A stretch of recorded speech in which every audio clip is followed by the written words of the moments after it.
Kalau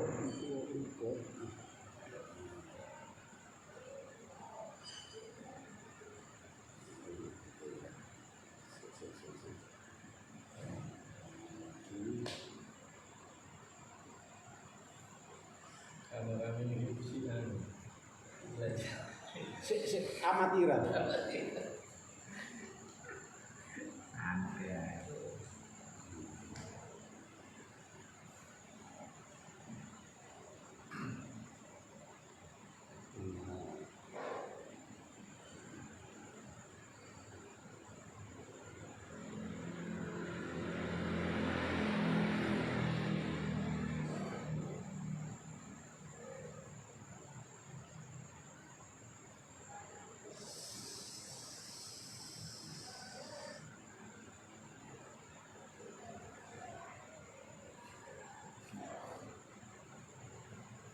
Tesnya 1 2. Cek. 1 2 3 live. Assalamualaikum warahmatullahi wabarakatuh. Ya, alhamdulillahirobbilalamin. Kita panjatkan puji syukur kepada Allah Subhanahu wa taala dan selalu bersolawat kepada Rasulnya. Hari ini kita dikumpulkan di sini untuk setiap Seninnya itu membahas tentang sirahnya wali ataupun perjalanan-perjalanan para pahlawan ataupun para yang telah membuat atau membuat peradaban sehingga Indonesia itu sampai seperti ini. Kalaupun minggu kemarin kajian sirah tentang Mbak Sakipodin atau Mbak Abdul Latif, kita sekarang ini akan menyampaikan generasi-generasi emas yang dilahirkan oleh keluarga Sakipodin. Salah satunya adalah Kiai Haji Mas Mansur.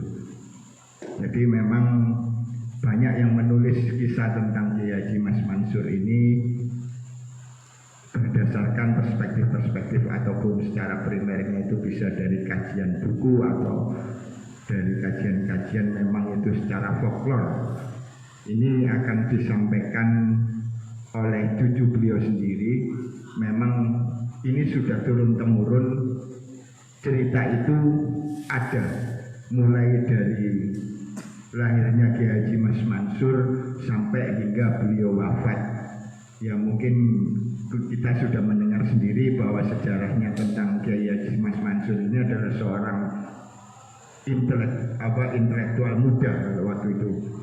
Beliau di usia seperti itu sudah mampu memberikan warna terhadap kasana politik ataupun kasana keagamaan pada waktu itu. Dan hingga akhirnya pihak dari penjajah sendiri itu tidak suka dengan keberadaan Mas Mansur, Kiai Haji Mas Mansur. Jadi memang ini patut kita teladani bahwa Kiai Haji Mas Mansur ini tidak hanya sekedar pahlawan, tapi kepahlawanan beliau inilah yang akhirnya memberikan inspirasi bagi kita untuk kembali kita bersama-sama untuk menjalani ataupun melakukan sedikit apa yang pernah dilakukan oleh Kiai Haji Mas Mansur. Untuk lebih detailnya, saya berikan kesempatan kepada cucu beliau yang memang tahu tentang siapa sebenarnya Kiai Haji Mas Mansur ini, karena memang beliau ini cucu dari garis laki-laki ya, cucu dari garis laki-laki. Monggo untuk Arfan.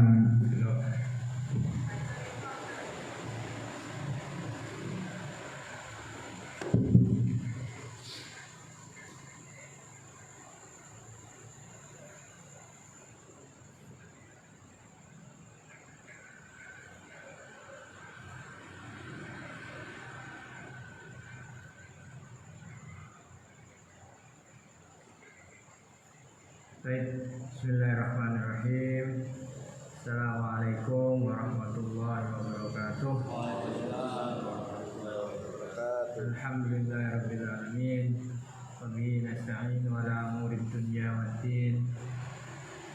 Allahumma sholli ala Muhammadin wa ala ali Muhammad kama shallaita ala Ibrahim wa ala ali Ibrahim wa barik ala Muhammad wa ala ali Muhammad kama barakta ala Ibrahim wa ala ali Ibrahim fil alamin innaka Hamidum Majid. Amma ba'd.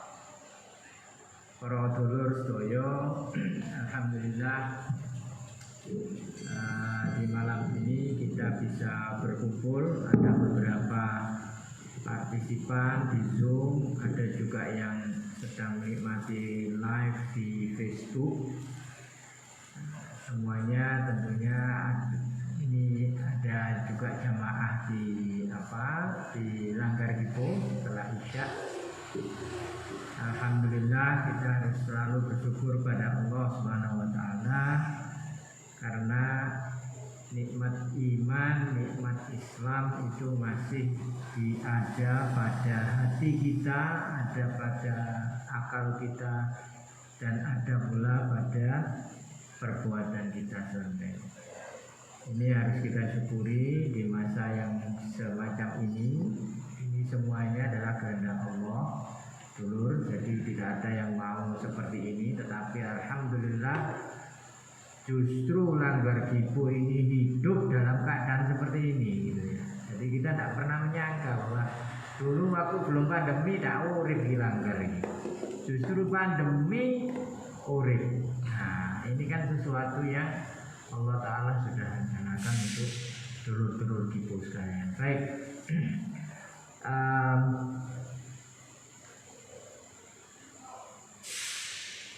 Saya mulai dari memperkenalkan diri dulu. Karena apa? Karena mungkin para dulur yang mengikuti ini siapa ini yang memberi apa? Bukan kajian ya, memberi cerita gitu ya, cerita tentang Gipo. Dan saya izin mungkin yang bisa menikmati yang di ini ya, yang di mana? Bentar, ini bukan yang live dulu.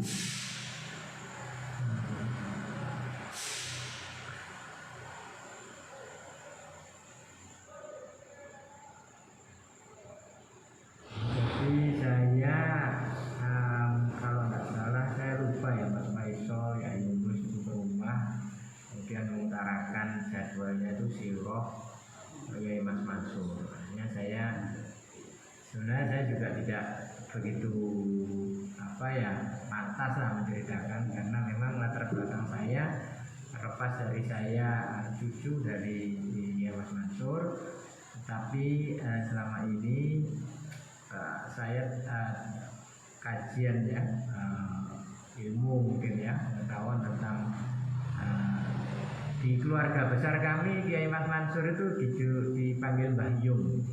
Jadi Mbah Yung itu Kiai Mas Mansur maksudnya kalau di keluarga besar kami.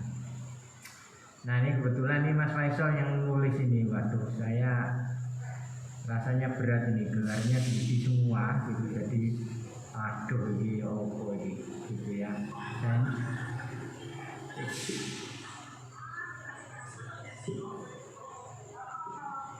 nah ini ada foto yang beda gitu ya. Jadi saya minta memang Faisal untuk menempelkan foto ini supaya ada gambaran yang beda. Biasanya ya Mas Mansur itu terkenal dengan serbannya ya, pakai serban. Padahal sebenarnya itu banyak, kalau menurut cerita bapak itu banyak pakai kopiah gitu. Serban, nggak tahu kok sekarang kok serban ini muncul gitu ya. Karena ini kopiah semacam ini. Ini jadi saya ini anaknya Pak On ya. Pak On itu anaknya Yai Mas Mansur nomor 1. Kebetulan di live Zoom ini ada Mas Kamil ya. Itu anaknya Pak On yang dari anaknya Mano, kalau saya ngomong Mano itu Pak Mano. Kemudian ada juga Maman Ibrahim. Jadi anaknya 3 ya, Mas Mansur itu. Nah saya dari Pak On, Anur Rafiq Mansur. Nah ini Jaya Arman Fahmi bin Anur Rafiq bin Mas Mansur. Nah dulu dulu waktu kecil itu sering tanya dulure bapak itu nggak emas kabeh gitu. Tapi bapak itu gak gawe emas apa? Ya aku males saya nggak emas jarene ngono ya. Jadi ya wis berarti turunnya ndak ada yang pakai emas gitu sebenarnya.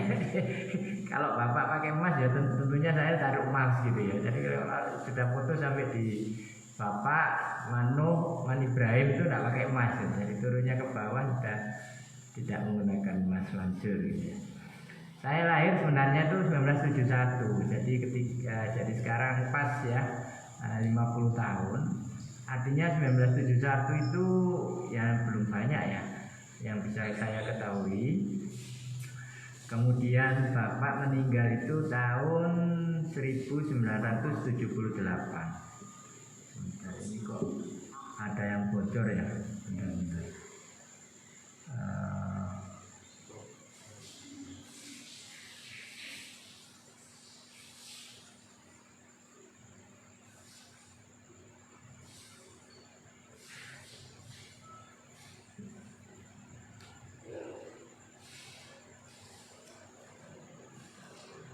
Bapak Ibu yang live di Zoom, dulur monggo ya mic-nya mohon dimatikan biar tidak bocor ke sini. Ini saya handle sendiri. Baik, lanjut lagi ke ini ya.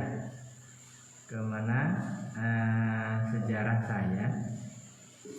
Jadi saya itu ibu saya namanya Bu Ulfah. Jadi Bu Ulfah itu mungkin di para sesepuh Gipo gitu ya. Tahun 80-an, tahun 90-an itu aktif sekali di Gipo. Dulu itu ketuanya, saya masih ingat diajak ibu itu kecil.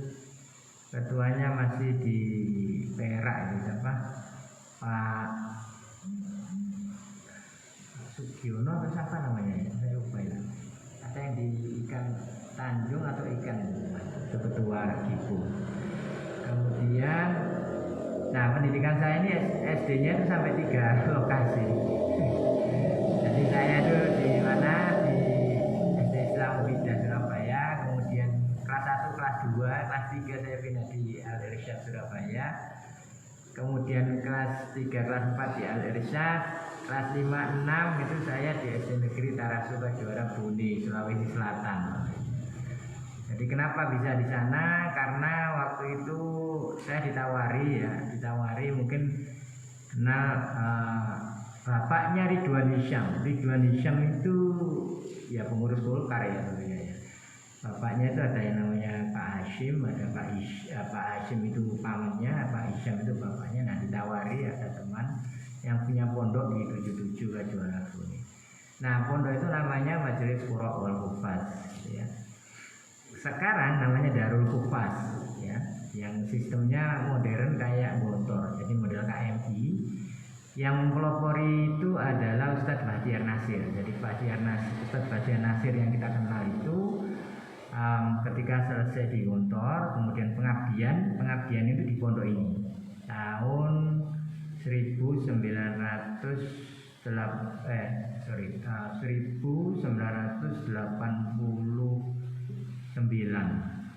ya.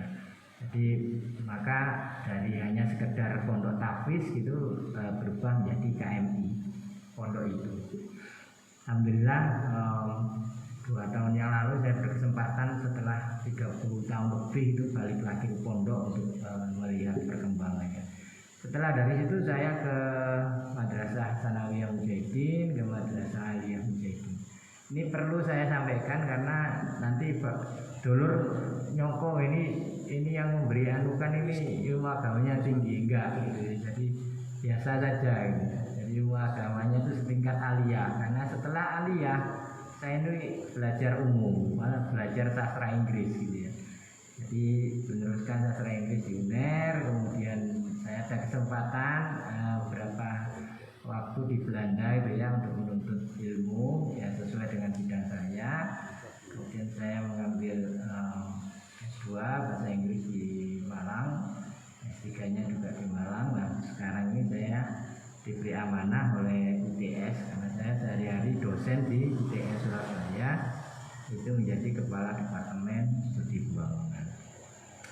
Nah, mungkin pada pertemuan ini saya akan coba mengupas masa kecil dan remaja dari keadaan Indonesia tahun 18 sampai tahun 19 gitu ya.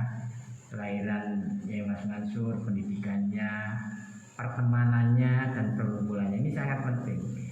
Jadi nanti mungkin yang saya cerita bukan kajian ya, cerita ini adalah saya membaca beberapa referensi.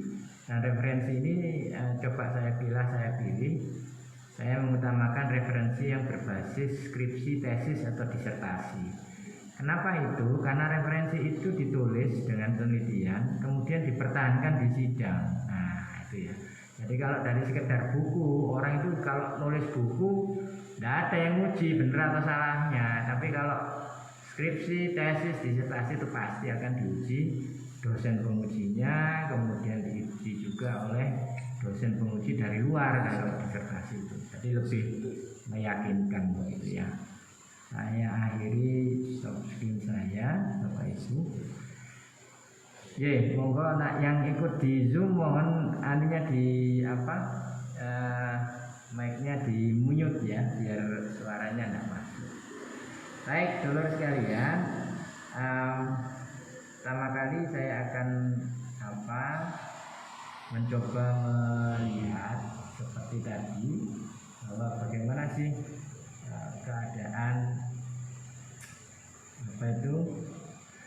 keadaan masyarakat kita pada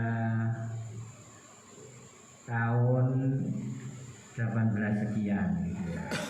Jadi pada tahun masa penjajahan Belanda itu, bahwa kekuatan-kekuatan yang berpengaruh sangat besar dalam perlawanan terhadap penjajah itu adalah yang dipimpin dan dikoordinir oleh pemimpin-pemimpin Islam. Tahun 18 sekian, tahun 18-an itu tentu dulur masih ingat ya, ada perang Diponegoro itu 1825 sampai 1830, kemudian ada perang Padri di Padang, Sumatera.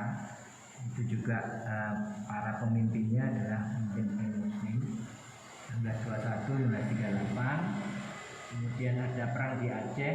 Aceh ini yang paling akhir masuk jajahan Belanda sampai 1907 ya. Dari Jognyadin, sebelumnya ada Gedeng Pucik di Iro, Jognyadin dan sebagainya. Nah, semua itu dipelopori oleh apa? Oleh pemimpin-pemimpin yang berideologi Islam. Akhirnya setiap gerakan Islam dianggap sangat membahayakan kedudukan Belanda pada saat itu.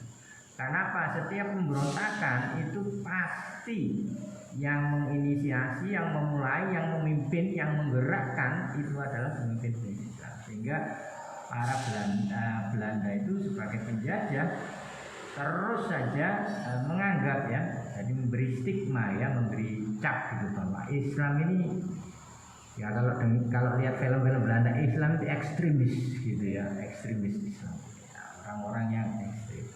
Sehingga apa yang perlu diambil langkahnya itu adalah menggencarkan kristenisasi.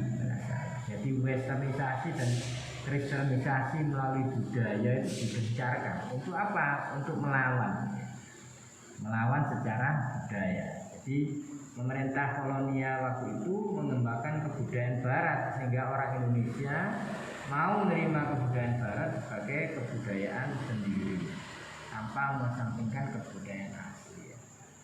Dalam bidang agama misalnya, pemerintah kolonial berusaha mengembangkan agama Kristen ya. Dan pemerintah kolonial juga banyak memberikan bantuan kepada zending-zending Kristen, itu banyak gereja didirikan dan sebagainya. Itu upayanya untuk apa? Untuk meredam ya, meredam secara budaya gerakan-gerakan Islam. Nah, dengan adanya semacam itu, para pemimpin itu merasa bahaya, gitu ya. Jadi agama Islam di mata kolonial Hindia Belanda itu menjadi suatu ancaman akan kedudukannya. Oleh sebab itu, pemerintah kolonial senantiasa menghadapi penyebaran agama Islam itu dengan mengeluarkan Di antaranya adalah peraturan tentang jamaah haji, ya. Peraturan tentang pendidikan Islam. Nah, ini sangat membatasi. Jadi dulu di zaman Belanda, makanya sejarah Langgargipo ini tempat singgahnya jamaah haji sebelum berangkat. Karena apa? Itu strategi juga, strategi untuk mengelabui. Karena tidak semua orang bisa naik haji waktu itu. Karena apa? Ya, Belanda sangat ketat. Jadi ceritanya itu Langgargipo ini menjadi tempat singgah sebelum naik kapal kecil dulu di apa nih? Ini ngarani Kali Kulon ya. Kali Kulon itu naik kapal kecil tembus Petean, baru nanti di Tanjung Perak sana baru masuk. Ya dalam tanda kutip ada yang kisah yang mengatakan diselundupkan masuk kapal besar gitu ya. Nah itu berjalan tahun 18 sekianan sudah seperti itu. Jadi memang keberadaan Langgargipo atau langgar-langgar yang lain di daerah-daerah lain ya. Jadi apa namanya di Semarang ya, di Tanjung Mas Semarang atau di Gresik, di Tuban itu yang penting. Nah jalurnya itu tidak langsung dari Surabaya ke Mekah atau ke Jeddah enggak, tapi mereka berkumpul dulu di Batavia. Jadi saya baca ada di Panji Masyarakat itu salah satu perjalanan haji itu ternyata dari Surabaya itu ke Batavia dulu, baru dari Batavia itu ke Jeddah gitu ya. Ada yang mampir ke mana, ke Sri Lanka gitu dulu untuk singgah. Nah mungkin dulur pernah pasti tahu Snogorogronje di Indonesia. Itu adalah memang strategi Belanda untuk coba mengaduk-aduk ya, mengaduk-aduk orang Islam itu dari segi budaya. Nah menurut Snogorogronje, usaha kristenisasi di wilayah yang penduduknya berpegang teguh pada ajaran Islam itu justru akan menimbulkan penduduk wilayah tersebut merasa asing dengan pemerintahan Hindia Belanda.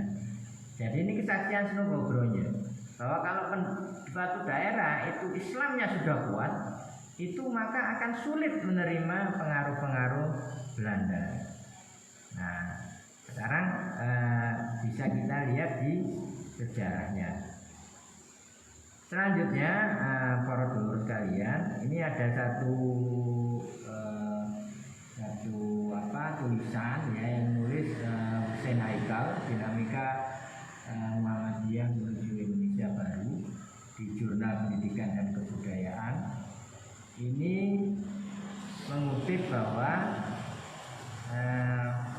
secara tidak langsung akan bermanfaat bagi penyelenggaraan agama Kristen di kemudian hari. Jadi pembentukan tadi itu zending itu ya, tempat apa ya, zending itu mungkin kayak pusat-pusat ya, pusat-pusat penyebaran agama itu nanti sangat berpengaruh ketika nanti gerakan nasional timbul ya. Kita masih cerita antara 1800 gitu ya sampai 19. Jadi belum lahirnya Kiai Haji Mas Mansur. Saya hanya coba menceritakan sebenarnya keadaan Indonesia khususnya Surabaya itu waktu itu seperti apa gitu ya. Kemudian akibatnya apa? Akibatnya dengan tekanan Belanda yang semakin kuat itu, maka kaum terpelajar bangsa Indonesia mulai terkena pengaruh budaya Barat. Ya, individualisme, nasionalisme gitu. Ini semua yang mengimplementasikan gitu ya, yang memasukkan ke Indonesia ini para penjajah. Jadi mewarnai pola berpikir mereka. Tidak sedikit dari mereka beranggapan bahwa agama Islam itu kolot, Islam itu penghambat kemajuan dan lain sebagainya. Nah ini kebersilan dari Belanda. Di lain pihak agama Kristen mengalami perkembangan yang cukup pesat seperti didapat di daerah Sulawesi, Sulawesi Utara, Maluku, Timur Timur, Tapanuli dan daerah-daerah lainnya. Jadi ini daerah-daerah yang penduduknya tidak memeluk Islam gitu, dengan taat, sehingga mudah tadi ya menurut kajian yang sebelumnya. Nah, akibat dari itu, apa yang dirasakan oleh bangsa Indonesia itu adalah dominasi dalam bidang politik, eksploitasi ekonomi, diskriminasi sosial, westernisasi budaya, kristenisasi dan sebagainya. Nah, pada waktu seperti itulah Ki Haji Mas Mansur dilahirkan. Ya. Jadi Ki Haji Mas Mansur itu tumbuh besar dengan latar belakang keluarganya yang berasal dari para ulama. Kiai Mas Mansur itu adalah putra dari Kiai Mas Ahmad Marzuki dan Ibu Raudo. Raudo Pelaula. Raula itu Ana sing Raulah. Saya kok lebih seneng Raudo gitu ya. Karena tempat mustajabah. Jadi itu latar belakangnya. Jadi kelahirannya Mas Mansur itu pada saat memang Indonesia dalam keadaan yang sangat miskin moral gitu ya, miskin ekonomi dan sebagainya. Di Mas Mansur kecil tidak kesulitan untuk menuntut ilmu. Karena bidang keagamaan, bidang kemudian digelutinya sesuai dengan hidupnya dan menjadikannya seorang tokoh besar. Menuntut ilmu di sini menjadi kesenangan beliau. Nah,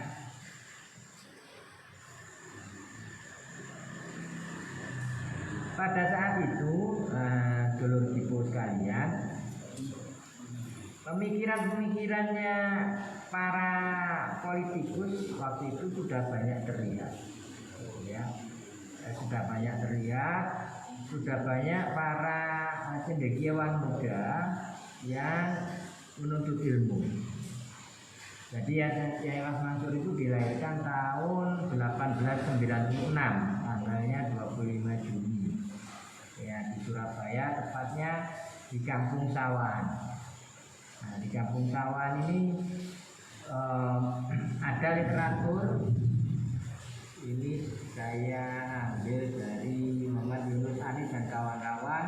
Dia ada tulisan buku Kenalilah Pemimpin Anda, Jakarta BP Muhammadiyah, ya, tahun berapa ini terbitkan. Nah, ini di Sawan. Sawan ini kadang-kadang diasosiasikan di Ampel Sawan, tapi saya rasa enggak, karena Ampel Sawan itu beda. Sawan di sini adalah mungkin Kalimat Sudik dan Takusi yang sekarang jadi Masjid Taqwa dan SD Mufidah itu di situ.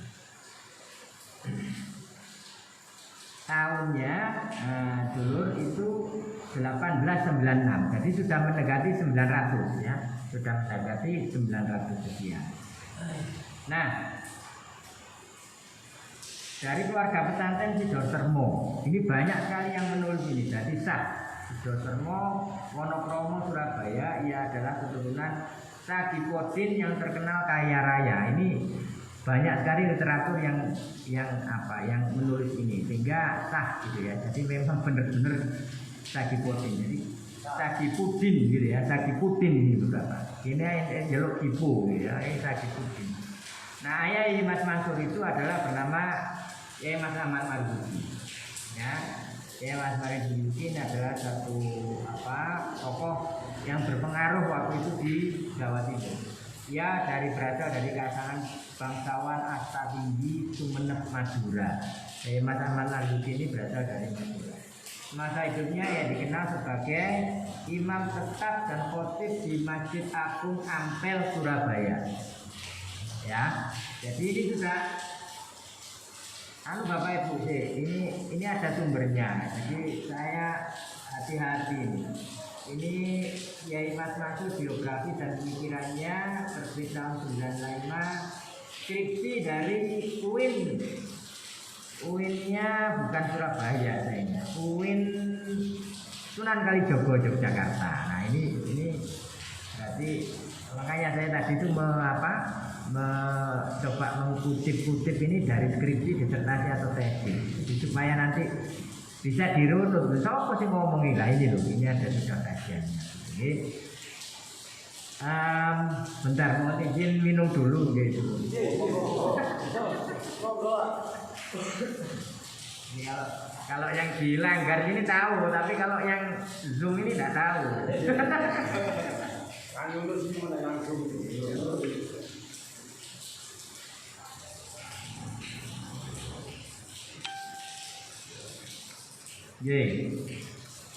sampai tadi Yai Mas Ahmad Marzuki itu menjadi imam tetap di Masjid Ampel Surabaya. Nah, dilihat dari keturunannya, Yai Mas Mansur itu berasal dari keturunan yang bangsawan dan ulama. Ya, sedangkan kalau dari dilihat dari ayah Yai Mas Mansur itu berasal dari kalangan ulama yang terhormat dan terpandang. Keduanya berasal dari keluarga muslim yang taat sehingga tidak mustahil apabila Haji Mas Mansur itu menjadi ulama yang mempunyai ilmu yang luas dan berpandangan moderat. Penting ini ya, luas dan berpandangan moderat. Nah, pendidikan pertama ini penting. Pendidikan pertama yang Mas Mansur itu tentu saja dari ayahnya di pesantren Sawahan. Pesantren Sawahan. Jadi Yai Mas Ahmad ini punya pesantren. Ya. Di Sawahan Yai Mas Mansur belajar ilmu nahu, soroh, kemudian ini ada beberapa kitab yang dipelajari di situ. Nah, setelah memperoleh dasar-dasar ilmu agama dari ayahnya, maka pada tahun 1906 berarti usia beliau 10 tahun ya. 1906 Yai Mas Mansur dikirim belajar ke Kademangan, Bangkalan, Madura. Kalau pesantren Demangan itu Madura itu ya Yai Kholil. Ya, pesantrennya Yai Kholil di Madura itu pada saat umur 10 tahun. Jadi dulur bisa membayangkan nek arek saiki cara 10 tahun itu wis kelas 5 SD. Kelas 4 atau kelas 5 SD.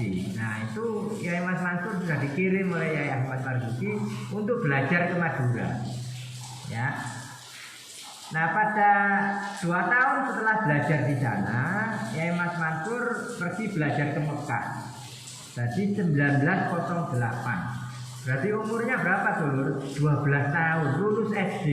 Kalau kita ya, jadi lulus SD wis kon sinau nang Mekah gitu ya. Jadi dididik sendiri di pesantrennya Yai Mas Ahmad, kemudian 2 tahun di Syekhona Kholil, cukup ilmunya dikirim ke Mekah.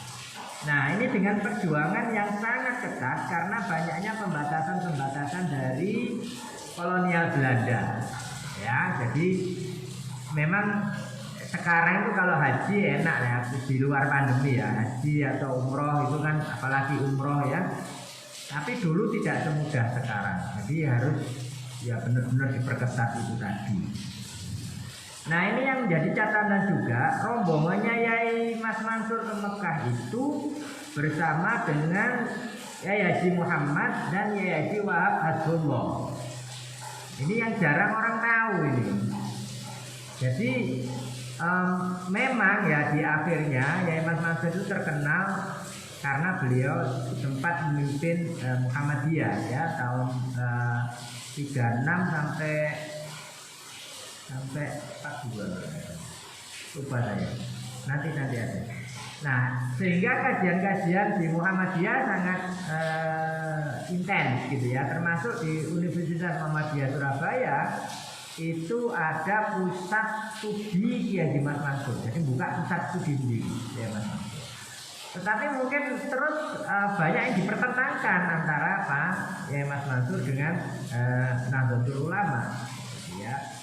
Nah, tetapi kalau kita makanya saya coba bagi ini pertemanannya Yai Mas Mansur itu waktu berangkat ke Mekah itu Yai dengan Yai Haji Muhammad, kemudian Yai Haji Wahab Hasbullah. Nah, sekarang kita bisa berilustrasi jadi dulu.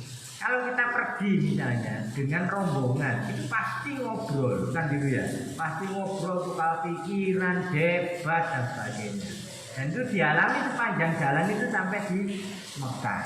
Berarti pertemanan itu bisa menjadi apa? Bisa menjadi bukti ya bahwa Yai Mas Mansur itu juga diterima di kalangan Nahdlatul Ulama gitu ya.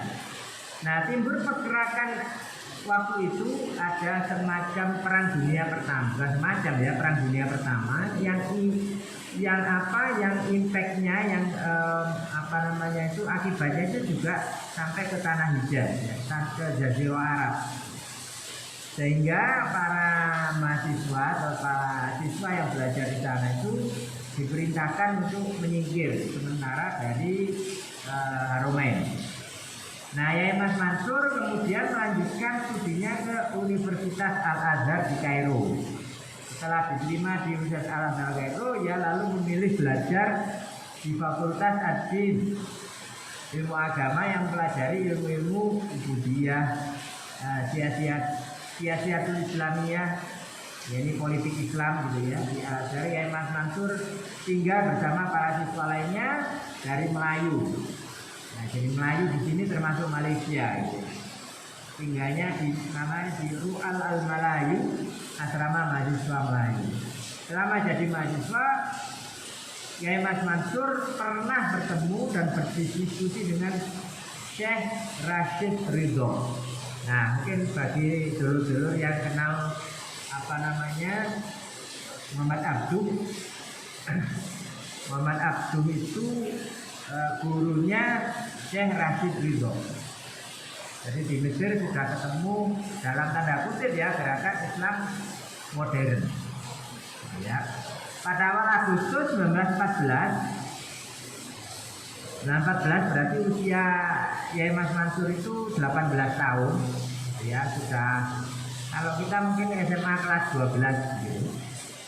Itu pecah perang dunia pertama. Dan Inggris itu menguasai Mesir dan sekitarnya, sehingga apa? Sehingga itu membahayakan bagi mahasiswa-mahasiswa yang di Al-Azhar.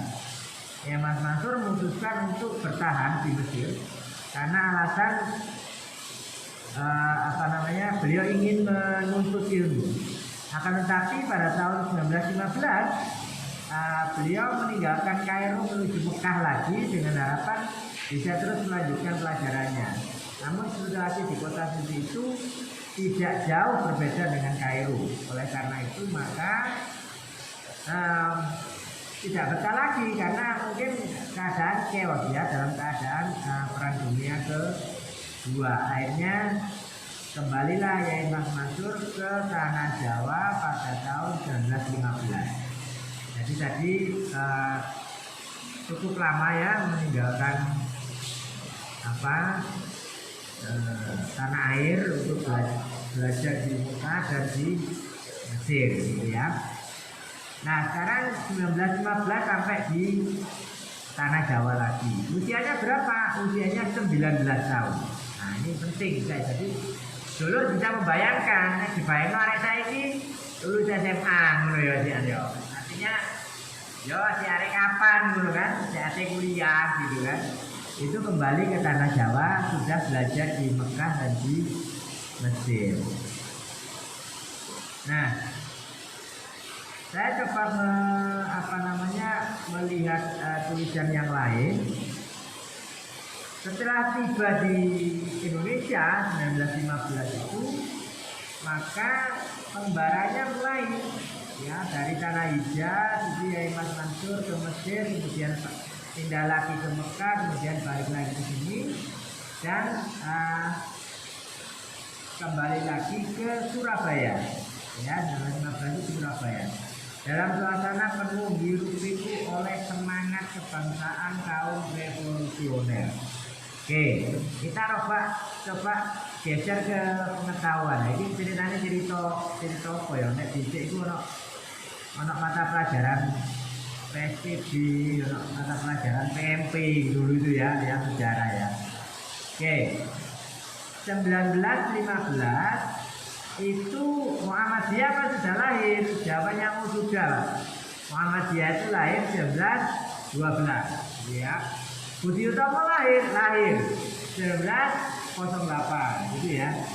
Siapa? Jadi pas saat itu rame-ramenya pergerakan, banyak orang mendirikan organisasi ya. Nah, setelah pulang ke Surabaya itu Bung Karno yang sempat indekos beberapa lama di rumahnya ini ya, di Marta Eka Praminoto di Penilih ya. Itu melibatkan Surabaya waktu itu sebagai kota pelabuhan yang hiruk pikuk lebih menyerupai kota New York katanya. Di kota itu memimpin sentra Serikat Islam CSI. Dan Serikat Islam itu dulu namanya sentral. Sentra itu dari bahasa apa? Dari bahasa Belanda. Jadi center atau pusat, kalau bahasa kita pusat, kalau bahasa Inggrisnya center, bahasa Belanda itu sentral. A-nya 2, sentral ya. Nah itu maksudnya itu Serikat Dagang Islam ya.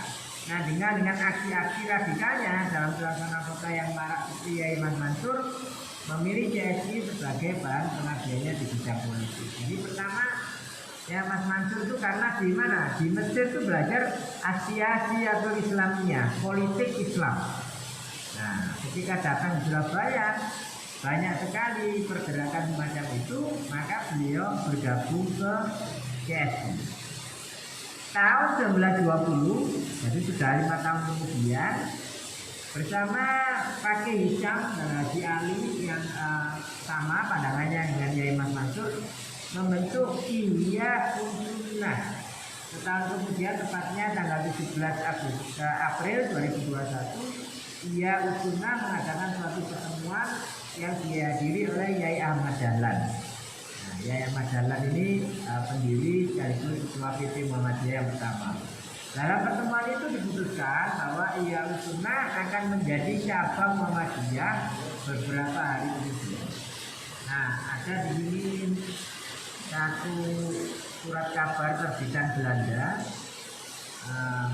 utusan India ya, terbit 27 April 2021 melaporkan Muhammadiyah cabang Surabaya itu berdiri dengan Yai Mas Mansur terpilih sebagai ketua umumnya.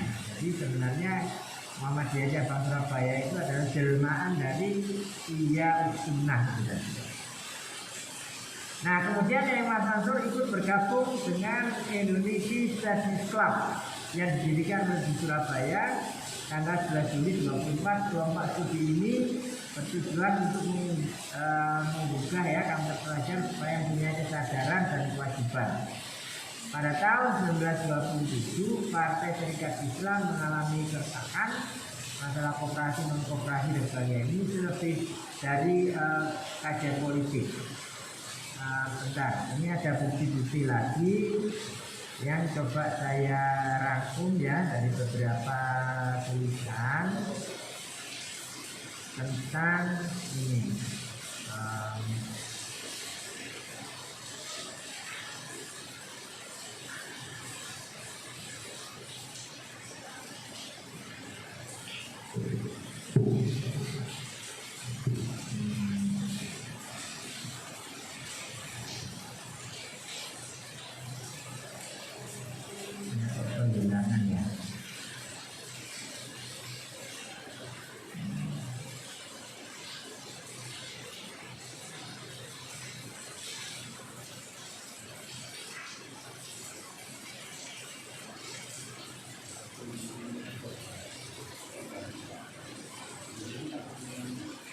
Oh ya ini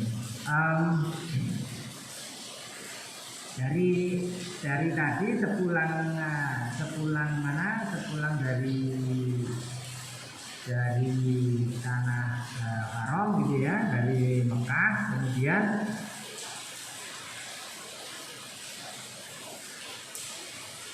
Yai Mas Mansur itu sebelumnya saya cerita backgroundnya dulu ya. Di tanah air setelah terbentuknya Budi Utomo ya, saya tadi mengutip nama Budi Utomo 1908, tahun-tahun yang hampir bersamaan antara 1909 1912 itu berdirilah organisasi modern seperti Syarikat Dagang Islam ya, kemudian disusul oleh Indisi Pakti ya, Muhammadiyah 1913 dibuka dibuka cabang SI yang diketuai Yai Aslami Kudus dan tertarik ke Yai Haji Abdul Wahab Rasulullah. Dari ketiga kerja itu Mas Mansur nampaknya lebih tertarik ya gerakan yang bersifat sosial keagamaan yaitu Muhammadiyah yang didirikan oleh Yai Haji Ahmad Dahlan. Sebelumnya mungkin ia telah memperoleh kabar bahwa seorang tokoh pembaru bersama Ahmad Dahlan mempunyai pribadi yang menarik. Ya, jadi alasannya memilih Muhammadiyah itu karena lebih ke gerakan sosial. Sebab itulah setiba di Batavia tahun 1915, jadi tibanya tidak di Surabaya, di Batavia dulu. Kemudian beliau bukannya ke Surabaya tetapi ke Yogyakarta dulu. Dia ingin sekali berkenalan dan berdiskusi dengan Yai Ahmad Dahlan, dan begitu berkenalan dia langsung saja terkesan oleh pribadi dan kiai.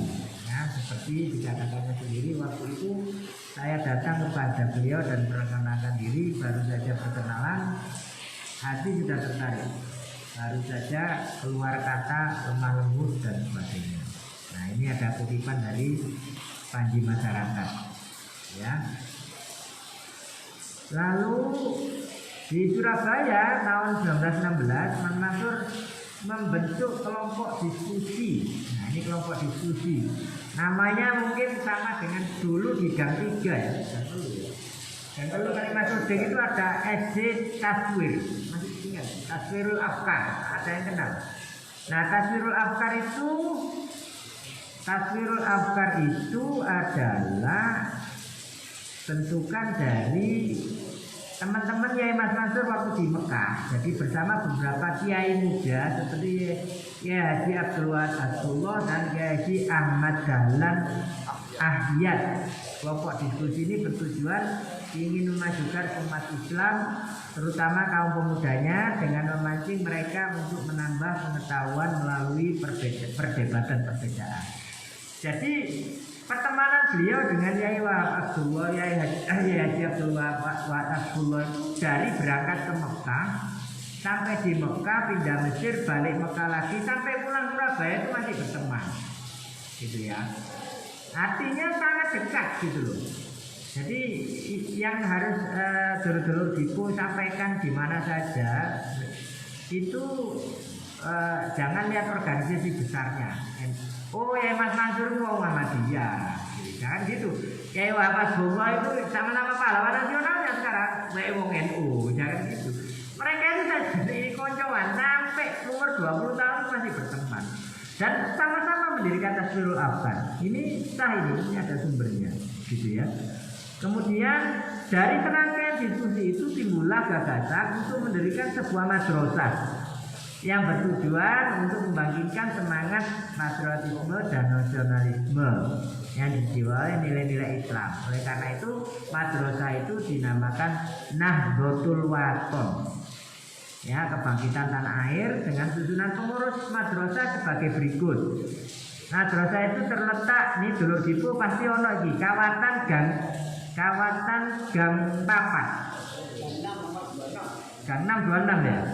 Wah, itu ada di situ. Nah, itu bersama-sama Yai Mas Mansur itu sebagai kepala sekolahnya, kemudian dibantu oleh Yai Mas Alwi sepupunya gitu ya, Yai Mas Ridwan, dan Yai Haji Abdul Wahab Abdullah itu bukan main, ditunjuk sebagai pimpinan Dewan Guru. Nah,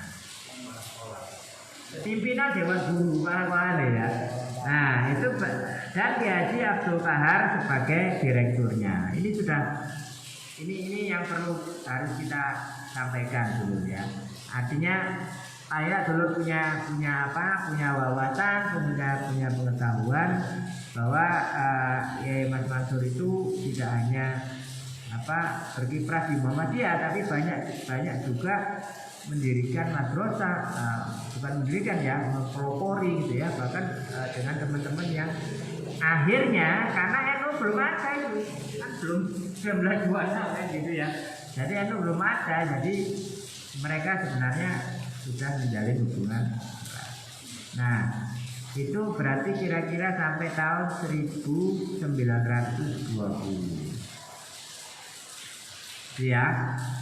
Nah, saya geser lagi ke ini, tadinya tuh mau dipenggal sesi 1, sesi 2, tapi mungkin cukup sesi 1 aja, cukup ini. Langsung aja ya. Nah, sekarang posisinya di berdirinya NU ya.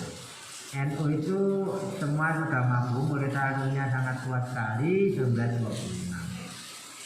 Ya. Nah, tahun 1927 itu ada PSI, Partai Syarikat Islam, mengalami keretakan. Masalahnya itu adalah kooperatif dan non kooperatif. Ada yang berhaluan berjuang tapi sifatnya gandeng londo, gampangnya gitu. Tapi ada yang sifatnya tidak mau sama sekali, ya, merupakan satu hal yang memang mengganjal hubungan antara Partai Syarikat Islam dan Muhammadiyah. Nah, sikap Muhammadiyah gimana? Yang bertahan kooperatif membuat Partai Syarikat Islam jerat dan menjatuhkan disiplin partai kepada anggota Muhammadiyah melalui kongresnya di Pekalongan, ya. Ini berarti anggota Muhammadiyah yang merangkap sebagai anggota Partai Syarikat Islam diharapkan pada dua pilihan, keluar dari PSI atau tetap menjadi anggota, tapi harus di luar dari Muhammadiyah. Nah, Yai Mas Mansur waktu itu bersikap keluar dari partai karena dia beranggapan bahwa dengan sikap organisasi yang kooperatif akan memungkinkan untuk lebih leluasa dan invest berkiprah dengan memperjuangkan apa yang dijadikan. Nah, tanggal 14 Desember 38 di Solo lahirlah partai baru yang bernama Partai Islam Indonesia (PI), ya. Di situ ada Yai Mas Mansur duduk sebagai anggota. 6 bulan setelah itu Yai Mas Mansur dan Pak Wiwowo mewakili partai tersebut untuk mendirikan Gabungan Partai Indonesia atau GAPI bersama kaum pergerakan kebangsaan di Jakarta, ya. Tanggal 29 Mei 39. Berdirinya GAPI selain dimaksudkan untuk persatuan partai politik di Indonesia, juga mempunyai tujuan pokok yaitu menuntun Indonesia berparlemen. Jadi PII memberikan dukungan penuh terhadap GAPI. Dalam kongres PII pertama yang digelarkan di Yogyakarta 11 April 40 mencetuskan beberapa program menyangkut berbagai kepentingan rakyat Indonesia, seperti masalah-masalah politik, agama, ekonomi, perpajakan, sosial, dan sebagainya. Nah, di sini tadi di awal saya menyebutkan bahwa dari awal pemikiran Yai Mas Mansur itu moderat. Moderat itu tidak bisa mengakomodasi, ya, egaliter sama bisa mengakomodasi. Maka pilihannya itu ya cukup moderat. Jangankan teman-teman yang berawalan mungkin pahamnya dalam Islam, teman-teman yang benar-benar yang di luar Islam pun itu diterima, gitu ya. Buktinya apa? Ini menjadi penggiat GAPI, gitu ya. Bulan September 1940, Yai Mas Mansur mewakili MIAI duduk dalam Dewan Pimpinan Majelis Rakyat Indonesia. Ini cikal bakalnya Majelis Rakyat Indonesia ini cikal bakalnya nanti akan jadi BPUPKI di waktu kemerdekaannya. Nah, di Majelis Rakyat Indonesia itu ada siapa saja? Ada Yai Haji Wahid Hasyim, ada Dr. Sudirman, ada Umar Hubek. Ya, Umar Hubek ini yang pekerjaan timur itu. Kemudian ada Badan Perwakilan Rakyat Indonesia yang bertujuan mencapai kesejahteraan kemuliaan rakyat berdasarkan demokrasi menggantikan Kongres Rakyat Indonesia. Nah, ini sampai kira-kira tahun 1940. 1942 ini mulai ada invasi dari Jepang, ya, Perang Dunia Kedua. Jadi di situ Jepang sudah menguasai sebagian besar Asia, ya, termasuk di Indonesia. Nah, Yai Mas Mansur pada saat itu pada bulan Agustus 1942 telah dipanggil oleh Gesekan. Gesekan adalah kepala pemerintahan militer di Jakarta, pemerintah militer Jepang. Pemanggilan ini berkaitan dengan rencana pemerintah militer Jepang untuk menanamkan pengaruhnya di Hindia Belanda yang merencanakan untuk berhubungan lebih dekat dengan kepala para pemimpin masyarakat di Hindia Belanda. Jadi salah satu pemimpin masyarakat, karena Mas Mansur itu pernah menjabat di PP Muhammadiyah, itu dipanggil juga. Untuk apa? Agar bisa mendekati, gitu ya. Jadi Hindia Belanda agar bisa memberikan motivasi pada rakyat untuk ikut berperan dalam mengerahkan baik dana maupun tenaganya. Pada waktu itu, nah ini kayaknya kalau saya ngomong publik rotok gak enak ya. Mas Mansur pada masa itu juga mendapat bujukan dari Bung Karno untuk ikut membantu merumuskan nasib bangsanya. Walaupun awalnya menolak ajakan itu, tapi akhirnya ya Mas Mansur menerima ajakan tersebut karena ia merasa bertanggung jawab terhadap keselamatan bangsanya. Jadi ada situ sebelum bergabung, mungkin yang terkenal itu Putra ya, Pusat Tenaga Rakyat. Di situ ada Yai Mas Mansur, Bung Karno, Ki Hajar Dewantoro, yang dijuluki oleh 4 Sragen dan Muhammad Hatta. Jadi Putra itu didirikan tahun 1943, ada Yai Mas Mansur, ada Bung Karno, ada Bung Hatta, ada Ki Hajar Dewantoro. Saya rasa itu mewakili apa sumber-sumber kekuatan politik Indonesia, bukan politik Islam, politik Indonesia pada saat itu. Nah, Putra itu baru berjalan 16 April 43, kemudian yang didirikan Jepang sebagai nanti alat propaganda Jepang, gitu ya. Nah, saya agak loncat ke pemikiran. Mungkin kalau ada seri kedua itu mungkin pemikiran-pemikiran. Ini karena seri pertama ini sejarah saja, ya.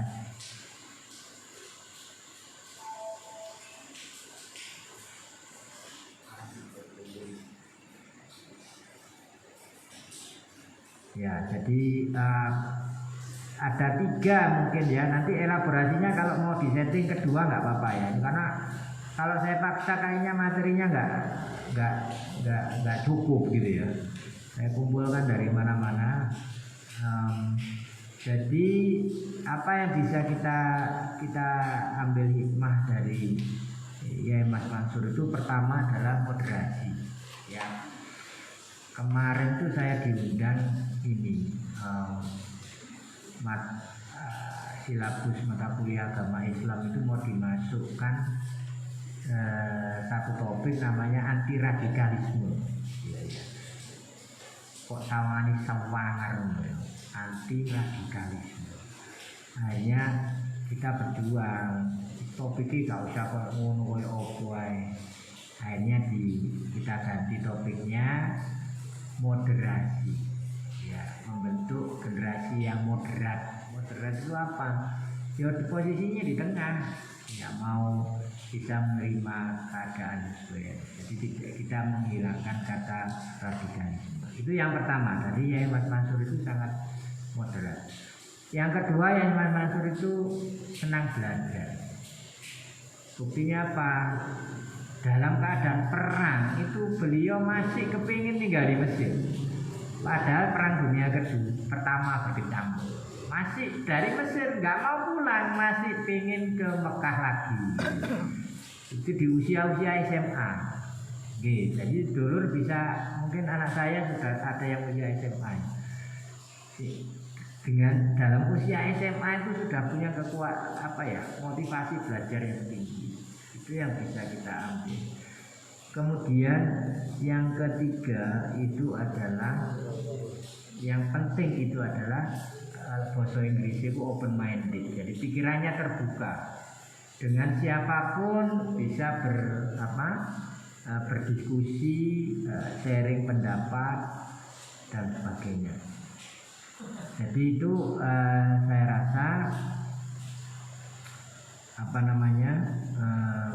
kiprah dari sejarah ya, walaupun masih saya potong ya beberapa, mungkin di sesi kedua nanti lebih mengerucut ya. Jadi ini banyak yang karena beliau itu menjadi ketua PP Muhammadiyah satu periode, otomatis kajian-kajian kemuhammadiannya lebih kental. Oke, saya cukupkan sampai di sini. Keinginan saya itu paling tidak ada satu mungkin beberapa PowerPoint sederhana gitu yang bisa dibagi gitu ya, dibagi sehingga kita semua bisa meneladani beliau. Oke, saya cukupkan. Wabillahi taufiq wal hidayah. Assalamualaikum warahmatullahi wabarakatuh.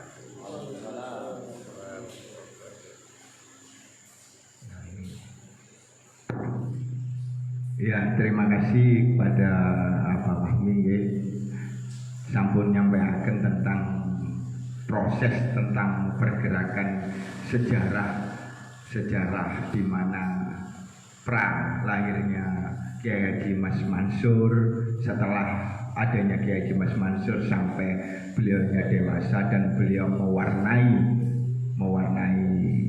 pergerakan intelektual kaum muda waktu zaman penjajahan Belanda maupun Jepang. Jadi memang apa yang disampaikan oleh cucu Kiai Haji Mas Mansur ini sangat menarik sekali, guys.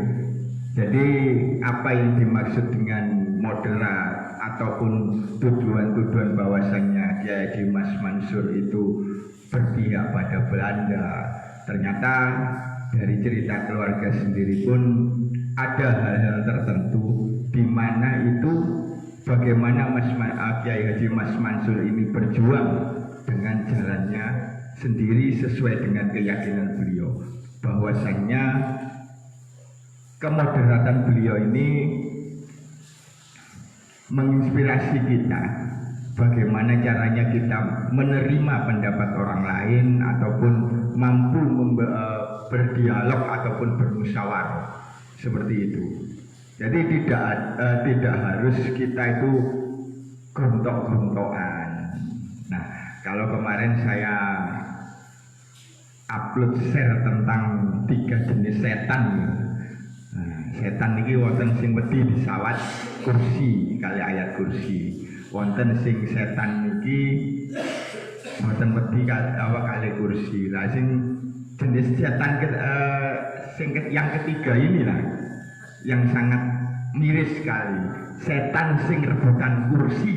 Nah, tapi ini tidak terjadi di masa lampau, meskipun berbeda torekoh atau jalan, tapi mereka tetap satu. Jadi tujuannya bagaimana Indonesia ini bisa lepas dari penjajahan. Langkahnya Kiai Haji Mas Mansur berpikir secara moderat dan Kiai Wahab Gasfulo atau Kiai Muhammad ataupun Kiai Hasyim Asy'ari bergerak di tingkatan grassroots atau lebih condong ke arah tradisional di arah pondok. Jadi memang tidak ada yang diperdebatkan sebenarnya antara ulama-ulama yang bergerak di bidang di Muhammadiyah ataupun di Nahdlatul Ulama. Jadi sampai sekarang ini kita hanya berbeda seperti apa sih? Kan seperti ini. Memang kalau bisa kita ilhami atau langkah-langkah mereka menjadi inspirasi bagi kita, sebenarnya mereka itu satu. Sampai kali nopo Sapulidi niku setunggal gampang cuklekane. Tapi kalau Sapulidi ini bersatu, insya Allah ya pripun sulit untuk dipatahkan seperti itu. Jadi memang sangat menarik ya Haji Mas Mansur ini. Ya, saya sempat terdengar cerita tentang beliaunya sampai disuntik ya. Disuntik itu kan kalau Basung kali Bayung ya, terus si Abi Yusuf waktu terus mau kalau ini. Nah, yang Kiai Haji Mas Mansur inilah sebenarnya bukan disuntik gila sebenarnya. Nah, itu kan pendapat orang-orang ya, disuntik gila. Tapi ada memang ilmu kedokteran ini untuk menghilangkan atau menghapus memori-memori perjuangan. Maksudnya memori untuk berjuang, pola pikir yang cerdas, intelektual yang tangguh. Leten PMI biasanya ya intelektual muda. Niki memang harus diklarifikasi bahwasannya Mbah Mansur ini tidak disuntik gila, tapi disuntik dengan biologis yang mampu menghilangkan memori. Lelek disuntik gendeng wis Mas, mbah niki pun melampah mboten lak ngoten. Nah, ini memang harus diklarifikasi bahwa suntik biologisnya itu memang untuk menghapus memori ingatan beliau. Karena memang beliau inilah salah satu inspirasi bagi kaum moderat pada waktu itu. Ya masih umurnya beliau tidak sampai melebihi setengah abad. 25 April 1946 beliau wafat. Nah ini juga kemarin dengar saya ini mungkin keluarga ini juga harus dirakati ya Mbah Mansur ini. Dulu waktu ya ini ada yang cerita bahwanya makamnya Mbah Mas Mansur ini mau dibangun oleh satu kelompok dibangun itu, ternyata dari anak keturunan beliau ini tidak mau, dan akhirnya sampai terjadi patokane maisane ini jual putih sedanten leres nggih. Nah itu berarti dari anak keturunan beliau sendiri pun tidak mau memasyurkan yang namanya Mbah Mansur. Tapi detik ini yang kita masyurkan bukan Kiai Haji Mas Mansurnya, tapi lampah lakune beliau dan pola pikirnya beliau, bagaimana memberikan inspirasi kepada generasi muda bahwa tidak semua perbedaan itu membuat hancur.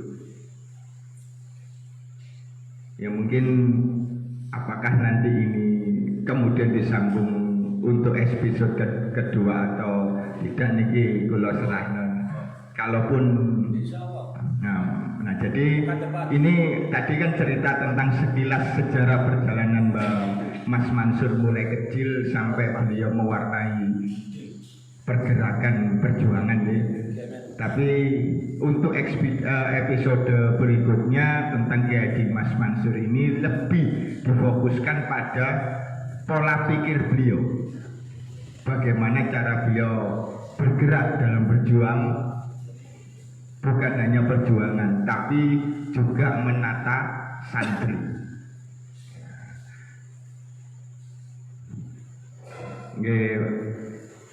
Mungkin ini sudah malam ya. Ini sedikit banyak akan disinggung besok episode untuk Senin depan untuk Mbah Mansur ini, Kiai Haji Mas Mansur. Pekan ketiga, pekan lusa. Soalnya pekan besok kita ada GMNU katanya. Penerangan bahasa Kipung. Bahasa Kipung itu minggu ketiga ya. Terus lebih difokuskan pada yang namanya pola pikir atau pemikiran moderat Kiai Haji Mas Mansur. Ya terima kasih kepada Ami Faisal kali Ami Arfan sampun nyampekno lampah dan sirohnya Kiai Haji Mas Mansur. Saya akhiri, wallahumma fiq ila qometorik. Wassalamualaikum warahmatullahi wabarakatuh. Waalaikumsalam warahmatullahi wabarakatuh.